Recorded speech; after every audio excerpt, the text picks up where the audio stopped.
मदनपुर नगर में वीरवर नाम का राजा राज करता था। उसके राज्य में एक वैश्य था जिसका नाम हिरण्यदत्त था। उसके मदन सेना नाम की एक कन्या थी। एक दिन मदन सेना अपनी सखियों के साथ बाग में गई। वहां संयोग से सोमदत्त नामक सेठ का लड़का धर्मदत्त अपने मित्र के साथ आया हुआ था। वह मदन सेना को देखते ही उससे प्रेम करने लगा। घर लौटकर वह सारी रात उसके लिए बेचैन रहा। अगले दिन वह फिर बाग में गया। मदन सेना वहां अकेली बैठी थी। उसके पास जाकर उसने कहा, तुम मुझसे प्यार नहीं करोगी तो मैं प्राण दे दूंगा। मदन सेना ने जवाब दिया, आज से 5वें दिन मेरी शादी होने वाली है। मैं तुम्हारी नहीं हो सकती। वह बोला, मैं तुम्हारे बिना जीवित नहीं रह सकता। मदन सेना डर गई। बोली, अच्छी बात है, मेरा ब्याह हो जाने दो। मैं अपने पति के पास जाने से पहले तुमसे जरूर मिलूंगी। वचन दे के मदन सेना डर गई। उसका विवाह हो गया और वह जब अपने पति के पास गई तो उदास होकर बोली, आप मुझ पर विश्वास करें और मुझे अभयदान दें तो एक बात कहूं। पति ने विश्वास दिलाया तो उसने सारी बात कह सुनाई।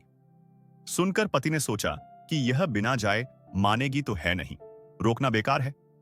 उसने जाने की आज्ञा दे दी। मदन सेना अच्छे अच्छे कपड़े और गहने पहनकर चली। रास्ते में उसे एक चोर मिला। उसने उसका आंचल पकड़ लिया। मदन सेना ने कहा, तुम मुझे छोड़ दो, मेरे गहने लेना चाहते हो तो लो। चोर बोला, मैं तो तुम्हें चाहता हूं। मदन सेना ने उसे सारा हाल कहा, पहले मैं वहां हो आऊं तब तुम्हारे पास आऊंगी। चोर ने उसे छोड़ दिया। मदन सेना धर्मदत्त के पास पहुंची। उसे देखकर वह बड़ा खुश हुआ और उसने पूछा, तुम अपने पति से बचकर कैसे आई हो? मदन सेना ने सारी बात सच सच कह दी। धर्मदत्त पर उसका बड़ा गहरा असर पड़ा। उसने उसे छोड़ दिया। फिर वह चोर के पास आई। चोर सब कुछ जानकर बड़ा प्रभावित हुआ और वह उसे घर पर छोड़ गया। इस प्रकार मदन सेना सबसे बचकर पति के पास आ गई। पति ने सारा हाल कह सुना तो बहुत प्रसन्न हुआ और उसके साथ आनंद से रहने लगा। इतना कहकर बेताल बोला, हे राजा, बताओ, पति, धर्मदत्त और चोर, इनमें से कौन अधिक त्यागी है? राजा ने कहा, चोर। मदन सेना का पति तो उसे दूसरे आदमी पर रुझान होने से त्याग देता है। धर्मदत्त उसे इसलिए छोड़ता है कि उसका मन बदल गया था। फिर उसे यह डर भी रहा होगा कि कहीं उसका पति उसे राजा से कहकर दंड न दिलवा दे।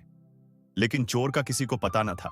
फिर भी उसने उसे छोड़ दिया, इसलिए वह उन दोनों से अधिक त्यागी था। राजा का यह जवाब सुनकर बेताल फिर पेड़ पर जा लटका।